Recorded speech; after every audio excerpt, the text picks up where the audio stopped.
Hello बच्चों, chemical bonding lecture 3 जिसका नाम है valence shell electron pair repulsion theory. आप लास्ट 2 लेक्चर्स में ये देख चुके हैं कि किस तरीके से पहले तो बॉन्ड्स क्या होते हैं हमने देखा, फिजिकल बॉन्ड, केमिकल बॉन्ड, फिर केमिकल बॉन्ड में हमने टाइप देखे थे ionic bond and covalent bond. And हमने स्टार्ट किया था कोवेलेंट बॉन्ड के मॉलिक्यूल की स्ट्रक्चर डायटोमिक और पॉलीएटॉमिक, जिसमें कि सबसे पहली थ्योरी थी ऑक्टेट थ्योरी। लेकिन उसके काफ़ी सारे ड्रॉबैक थे। हमने पूरा अरेंजमेंट बताया था कि कैसे इलेक्ट्रॉन को अरेंज करते हैं। अगर किसी ने नहीं देखा हो तो वो लेक्चर जरूर देखें, जिससे कि आपको आगे की सब चीज़ें उससे कनेक्टेड ही मिलेंगी। तो एक्चुअल में जो ऑक्टेट थ्योरी थी उसमें लास्ट में ड्रॉबैक जो हमने पढ़े थे उसमें एक पॉइंट था कि हम किसी मॉलिक्यूल की ज्योमेट्री के बारे में कोई एक्सप्लेनेशन नहीं दिए जाते। जैसे कि मीथेन, आप जानते हो कि वो एक पर्टिकुलरली बोला जाता है कि methane is a tetrahedral molecule, तो उसका मीनिंग ऑक्टेट थ्योरी से उसका कोई लेना देना नहीं था। तो आज के लेक्चर में हम यही सब जानेंगे कि ज्योमेट्री एक्चुअली होती क्या है और कैसे हम डिफरेंट मॉलिक्यूल्स की ज्योमेट्री के बारे में पता लगाते हैं। तो आइए देखते हैं valence shell electron pair repulsion theory, VSEPR theory. तो सबसे पहले ये Neil Sidgwick and Powell scientist जो हैं उनके नाम लिखे हुए हैं, VSEPR थ्योरी जिन्होंने प्रपोज की। और इसमें जो फुल फॉर्म है इसका VSEPR का मतलब valence shell electron pair repulsion, मतलब जो सेंट्रल एटम है उसके चारों तरफ जो इलेक्ट्रॉन पेयर है उनमें रिपल्सन, मतलब वो एक दूसरे से दूर जाते हैं जिससे कि एनर्जी मिनिमाइज हो, ऐसा इस थ्योरी में बताया गया था। लेकिन अभी हम पहले शुरू करते हैं कि एक्चुअल ज्योमेट्री क्या है और कैसे हम मॉलिक्यूल्स की ज्योमेट्री को आइडेंटिफाई करें कि ये मॉलिक्यूल किस ज्योमेट्री का है। यहाँ पर एक लाइन लिखी हुई है, देखो ज्योमेट्री के बारे में, arrangement of electron pair around the central atom. पहली बात तो मॉलिक्यूल पॉलीएटॉमिक की बात करनी हमें, या कोई पॉलीएटॉमिक आयन भी हो सकता है, उसमें एक सेंट्रल एटम होगा। तो सेंट्रल एटम के अराउंड जितने भी इलेक्ट्रॉन पेयर का अरेंजमेंट है वो उसकी ज्योमेट्री डिसाइड करता है। What is the pattern of the electron pair around the central atom, that is called the geometry. अब electron pair around the central atom, अभी हो सकता है किसी को थोड़ा कंफ्यूजन लग रहा हो कि इलेक्ट्रॉन पेयर क्या होते हैं, तो कोई टेंशन वाली बात नहीं है। थोड़ा सा पहले ये जान लें कि इलेक्ट्रॉन पेयर के अरेंजमेंट से हमें ज्योमेट्री पता करनी है, आइडिया लग गया। अब इलेक्ट्रॉन पेयर कितने टाइप के होते हैं? Bond pair and lone pair. Bond pair मतलब जो बॉन्ड बनाने के लिए इलेक्ट्रॉन का पेयर यूज हो रहा है उस सेंट्रल एटम के साथ, और सेंट्रल एटम पर एक ऐसा इलेक्ट्रॉन का पेयर जो कि बॉन्ड बनाने में यूज नहीं हो रहा, उसी को कह देते हैं लोन पेयर। तो आइए देखते हैं क्या ज्योमेट्री होती है। सबसे पहले आपने देखा होगा कि मीथेन, मैं इसलिए ये मीथेन का एग्जांपल ले रहा हूं क्योंकि मीथेन के बारे में 10th में थोड़ा सा एक आइडिया रहता है कि methane is a tetrahedral molecule, बहुत बेसिक सा है। तो आप इस मॉलिक्यूल को जरा देखो कि इसमें जो ब्लैक कलर का जो दिख रहा है आपको, दैट इज द कार्बन, और इसके चारों तरफ जो व्हाइट कलर के दिख रहे हैं वो हाइड्रोजन एटम दिख रहे हैं। तो ये मीथेन का स्ट्रक्चर है। अगर हमने इस सभी व्हाइट वाले जो वॉल्स है ना, इन सबके सेंटर को मिला दिया आपस में लाइन के थ्रू, और ब्लैक कलर से भी इन सबको मिला दिया, तो आप देखिएगा कि इसकी जो शेप, जो ज्योमेट्री दिखेगी, जो एक पैटर्न दिखेगा, वो टेट्राहेड्रल बोला जाता है। टेट्राहेड्रॉन उसको बोलते हैं, टेट्राहेड्रॉन। तो दिस मॉलिक्यूल में जो कार्बन है उसके सेंट्रल एटम, जो कार्बन सेंट्रल एटम है उसके चारों तरफ जो एटम का अरेंजमेंट है वो टेट्राहेड्रॉन फॉर्म कर रहा है, इसलिए इस मॉलिक्यूल को हम बोलते हैं टेट्राहेड्रल मॉलिक्यूल, वही इसकी ज्योमेट्री मानी जाती है। तो अब कई बार ऐसा होता है कि जैसे हमने मान लो किसी मॉलिक्यूल में सेंट्रल एटम के अराउंड 3 ये बॉन्ड पेयर बोले जाते हैं, this is the bond pair जो हाइड्रोजन कनेक्टेड हैं। और ये जो आपको दिख रहा होगा, मैंने एक इसमें से हटाया है, तो ये लग रहा होगा ये क्या है, what is this, lone pair of electron.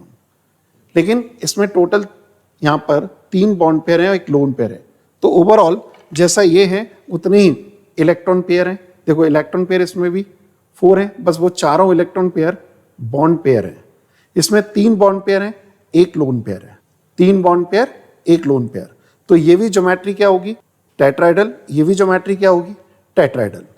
तो इलेक्ट्रॉन पेयर का arrangement around the central atom क्या बोला जाता है, ज्योमेट्री बोला जाता है। फर्क क्या है कि इसमें चारों बॉन्ड पेयर ही बॉन्ड पेयर है, इसमें 3 बॉन्ड पेयर, एक लोन पेयर है, इसलिए इसको रेगुलर ज्योमेट्री कहते हैं, इसको थोड़ा डिस्टॉर्टेड ज्योमेट्री बोलते हैं। अब इस मॉलिक्यूल में ज्योमेट्री टेट्राहेड्रल है, और अगर इसका एक्चुअल शेप भी बोला जाए तो भी टेट्राहेड्रल बोला जाएगा। लेकिन इसमें ज्योमेट्री टेट्राहेड्रल है, लेकिन इसका जो शेप है वो क्या है, डिफरेंट इसकी ज्योमेट्री से, क्योंकि लोन पेयर को हम शेप में काउंट नहीं करते। तो that's why the shape is different from its geometry, और इस शेप को बोलते हैं पिरामिडल। तो ऐसा हमें पहले ये पता चले कि ज्योमेट्री क्या है, हम पहले वही फोकस करते हैं अभी। तो ज्योमेट्री के लिए हमें पहचानने के लिए क्या करना पड़ेगा कि उस मॉलिक्यूल में जो सेंट्रल एटम है उसके अराउंड कितने इलेक्ट्रॉन पेयर हो सकते हैं। मतलब electron pair around the central atom decide the geometry of that molecule और आयन। इस थ्योरी में यही सब हमें सीखना है कि कैसे हम इलेक्ट्रॉन पेयर सेंट्रल एटम के अराउंड पता करें और उसकी ज्योमेट्री क्या है ये बताएं। तो सेंट्रल एटम अगर केवल बॉन्ड पेयर से ही कनेक्टेड है, उस पर कोई लोन पेयर नहीं है, तो उसकी ज्योमेट्री और शेप सेम है और उसको रेगुलर ज्योमेट्री बोला जाता है। लेकिन दूसरा केस है कि अगर उसके साथ लोन पेयर भी आ जाए बॉन्ड पेयर के साथ साथ, तो ज्योमेट्री थोड़ी डिस्टॉर्टेड होती है and the shape is different from its geometry.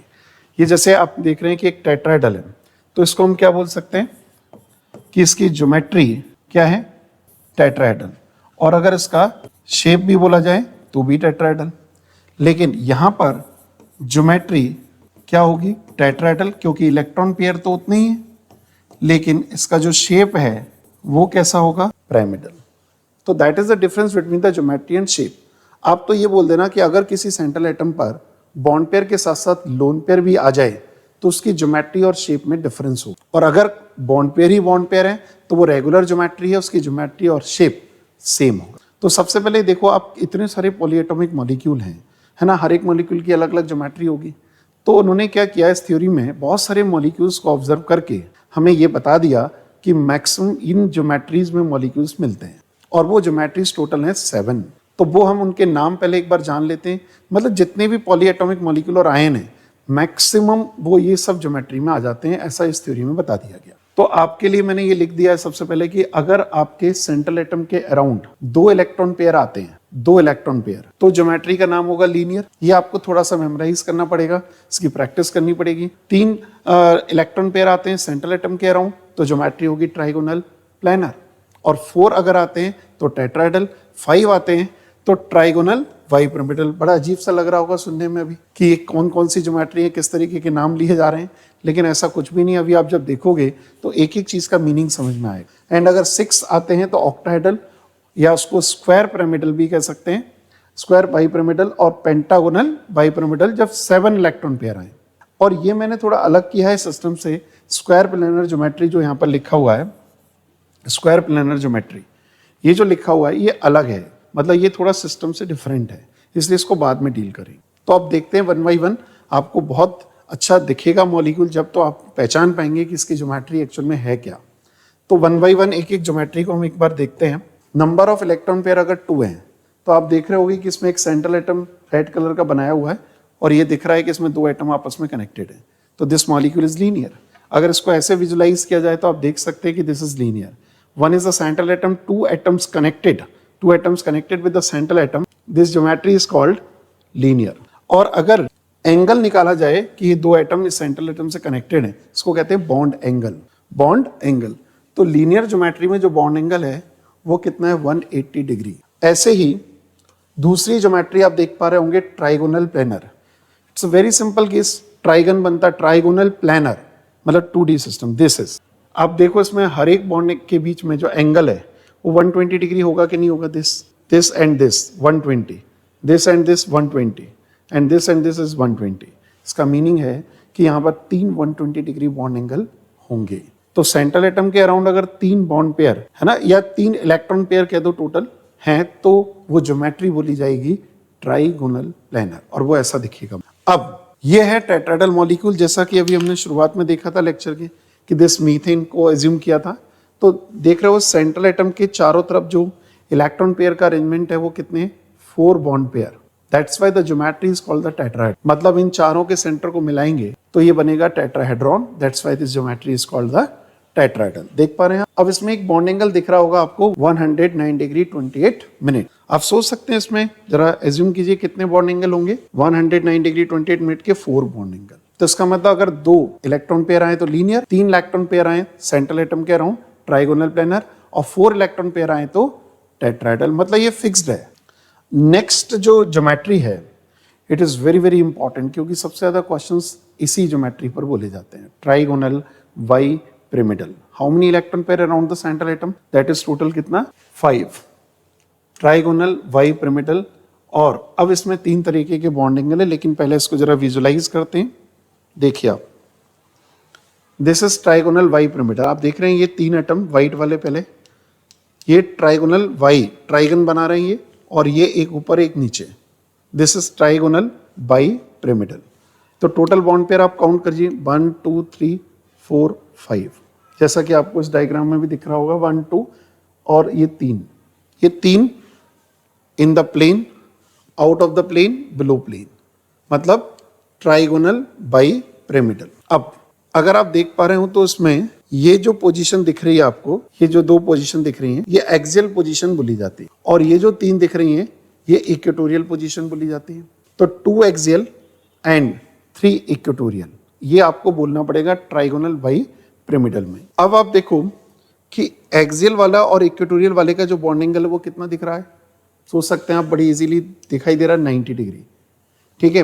लेकिन ये जो इक्वेटोरियल वाला केस है, इसका बॉन्ड एंगल कितना दिख रहा है, 120 डिग्री, और एक्सियल टू एक्सियल वाले का बॉन्ड एंगल कितना दिख रहा है, 180। इसका मतलब इस टीवीपी ज्योमेट्री में एटम्स जो 5 बॉन्ड पेयर हैं उनका जो अरेंजमेंट है वो ट्राइगोनल वाई पिरामिडल, उसमें 2 पोजीशन आती हैं, 2 एक्सियल 3 इक्वेटोरियल। तो जो एक्सियल टू एक्सियल वाले का बॉन्ड एंगल है दैट इज 180, और इक्वेटोरियल टू इक्वेटोरियल वाले का 120, right, and axial to equatorial वाले का 90 डिग्री। तो बड़ा इंटरेस्टिंग क्वेश्चन बनता है कि अगर कोई मॉलिक्यूल है और वो टीवीपी ज्योमेट्री शो कर रहा है, then how many types the bond angle, that is 3, 90 degree, 120 degree and 180 degree. लेकिन हमें क्लियर भी होना चाहिए, axial to equatorial 90, axial to axial 180 and equatorial to equatorial is 120 degree. अब नेक्स्ट जो आता है वो कौन सी ज्योमेट्री है, ऑक्टाहेड्रल। ऑक्टाहेड्रल मतलब square bi pyramidal. How many electron pair should be present on the central atom? That is 6 electron pair. 6 वाले का केस है। अब 6 में जरा देखें तो आप इसको देख पा रहे हो, अगर मैं ये 2 हटा लूं तो आप जरा देख सकते हैं, this is square planar, square planar flat. लेकिन जब एक और एक इधर लगा दें इसको तो ये बन जाता है पूरा 6 एटम से। हर एक एटम का अगर सेंटर पॉइंट मिला दिया जाए तो this geometry is called octahedral. हर एक सेंटर पॉइंट को मिलाएंगे तो ये बनेगा ऑक्टाहेड्रॉन, मतलब इस ज्योमेट्री को बोलते हैं octahedral. This bond angle is 90 degree and opposite जो हैं बिल्कुल एक दूसरे के दूर हैं, उनमें कौन सा एंगल है, 180 डिग्री। मतलब only 2 types of the bond angle present in this geometry, एक 180 डिग्री, एक 90 डिग्री। ऐसे ही जो लास्ट एक पॉइंट है इसको बोलते हैं पेंटागोनल वाई पिरामिडल। टीवीपी में क्या था, ट्राइगोनल वाई पिरामिडल, इसमें क्या है, पेंटागन बनेगा और 2 अपोजिट एक्सियल पोजीशन पर जाएंगे। तो इसको थोड़ा सा कम भी यूज करते हैं, लेकिन कुछ मॉलिक्यूल में काफी इंपॉर्टेंट है। 180 डिग्री एक्सियल टू एक्सियल और एक्सियल टू इक्वेटोरियल 90, बट एक एंगल चेंज हुआ इक्वेटोरियल टू इक्वेटोरियल, वो आप देख पा रहे होंगे इसमें, दिस इज 72 डिग्री। वो टीवीपी ज्योमेट्री थी और ये है PBP geometry, pentagonal bipyramidal. तो आपने ये देखा कि सेंट्रल एटम के अराउंड अगर हम इलेक्ट्रॉन पेयर फाइंड आउट कर लें तो आप उस मॉलिक्यूल की ज्योमेट्री बता सकते हो। 2, 3, 4, 5, 6, 7 ये 6 केसेस हमने पढ़े, और एक अलग से स्क्वायर प्लेनर वो डायरेक्ट मॉलिक्यूल्स को याद करके ही बताई जाती है मॉलिक्यूल्स को देखकर। तो इस सिस्टम में हम लोग 2, 3, 4, 5, 6, 7 तक काम करेंगे। अब क्वेश्चन इंपॉर्टेंट बात यह है कि आप किसी मॉलिक्यूल को कैसे आइडेंटिफाई करो कि इसकी ज्योमेट्री क्या है। भाई एक तरीका तो बड़ा सिंपल सा है कि कोई हमें मॉलिक्यूल दिखा दे और हमें याद हो जाए, या मैं ऐसे जितने सारे मॉलिक्यूल्स हैं उनकी ज्योमेट्री याद ही कर लूँ। लेकिन इन्होंने एक मेथड बनाया, एक तरीका निकाला, एक कैलकुलेशन की, जिससे कि आप सेंट्रल एटम के अराउंड इलेक्ट्रॉन पेयर निकाल लो और इलेक्ट्रॉन पेयर निकाल के उसकी ज्योमेट्री बता दो।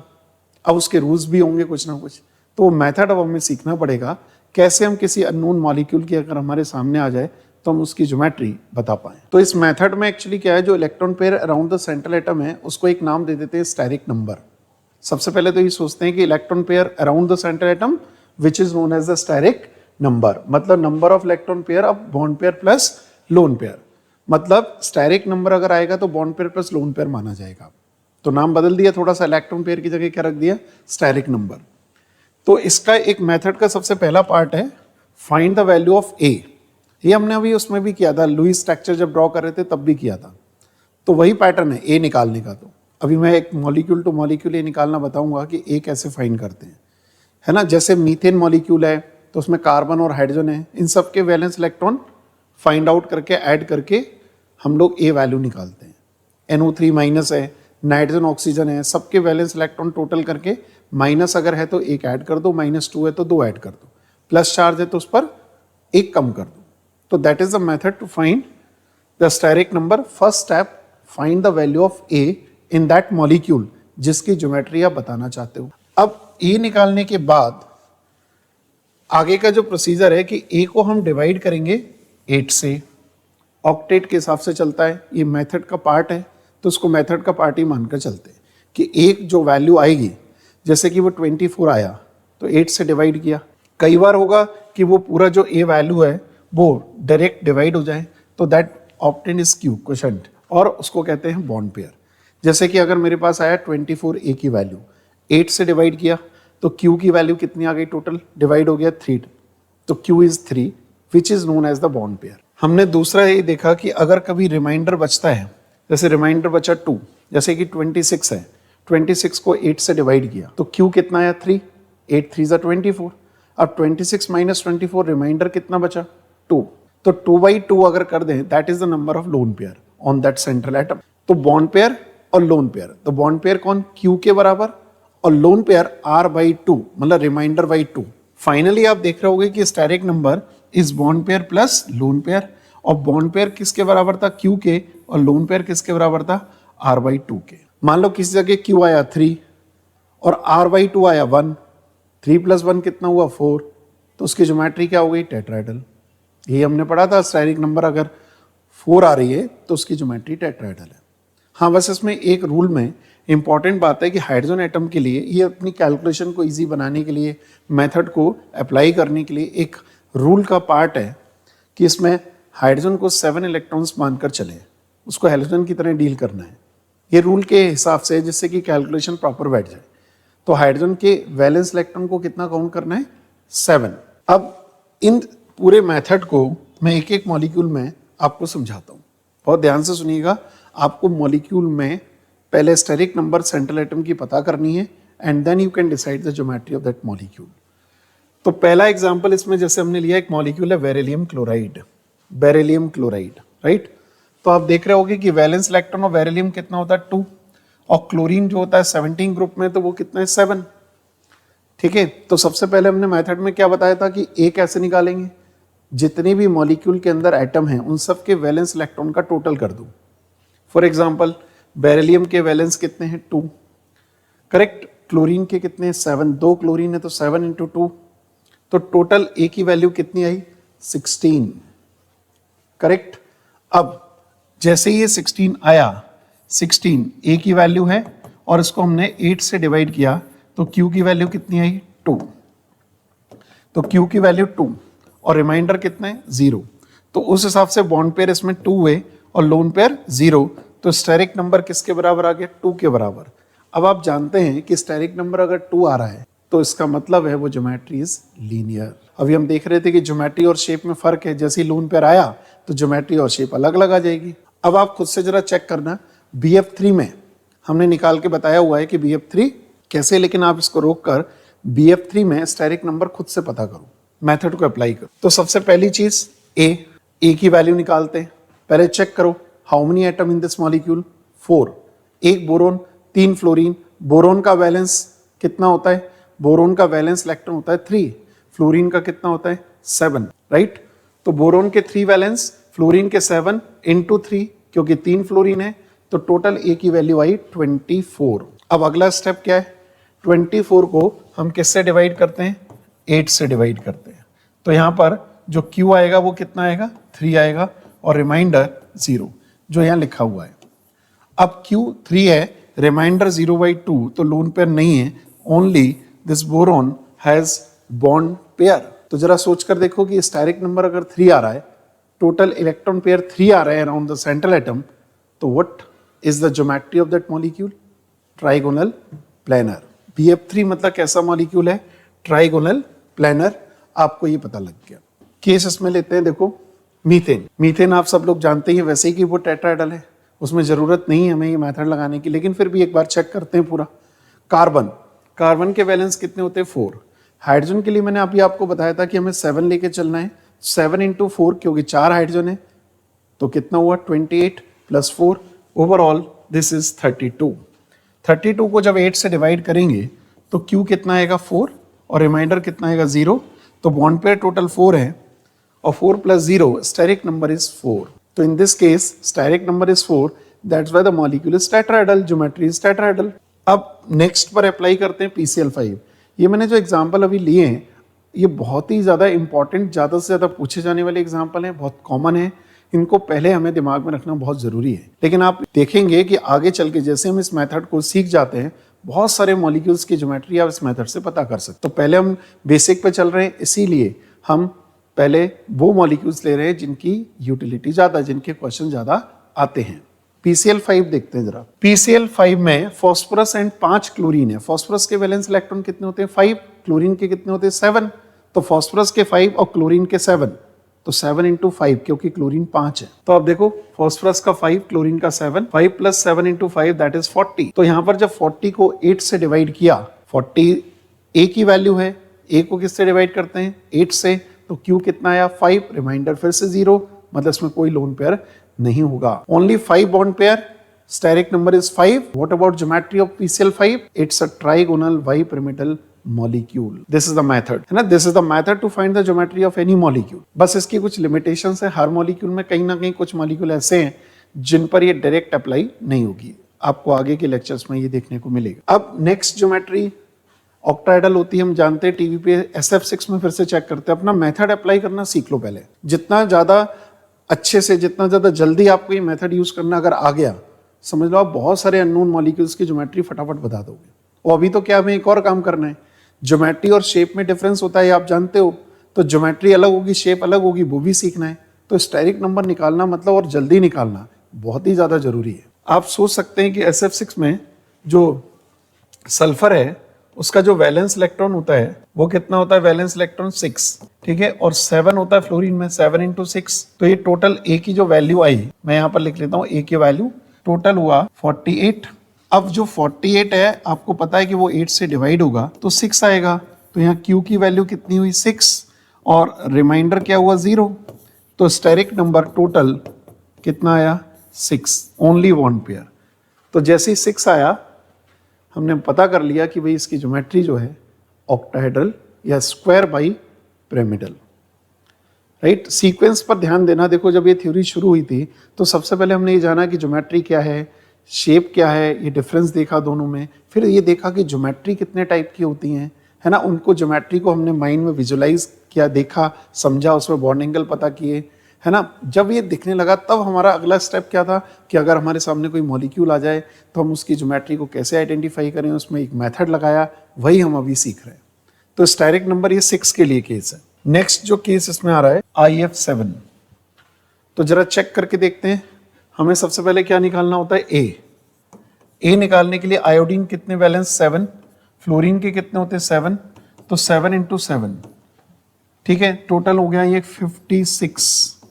अब आप जरा 56 को किससे डिवाइड करें 8 से, तो Q कितना आया 7 बट रिमाइंडर इज 0, तो बॉन्ड पेयर 7, लोन पेयर 0, और आप जानते हैं कि इसका स्टेरिक नंबर टोटल अगर करें तो कितना आएगा 7 आएगा। इसका मीनिंग है कि इसकी ज्योमेट्री है पेंटागोनल बाइपिरामिडल।